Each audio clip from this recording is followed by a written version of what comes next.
One of the big problems that education is facing is that a lot of training does not remain relevant by the time the students graduate. And if you are entering your college life, you must be wondering that how will what you study remain relevant for the industry and society. And that's where Rishihood University's learning by doing becomes very interesting.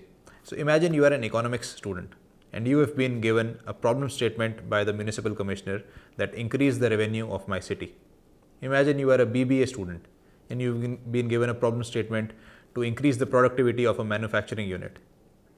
Imagine you are a design student and you've been given a problem statement by a large design retail chain of creating new fashion products based on the context and cultures of that locality.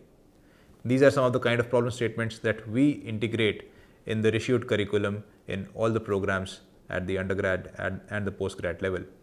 If you are interested in learning by doing, and if you think that you have what it takes to solve the problems of the industry and the society, apply for a great educational experience at Rishihood.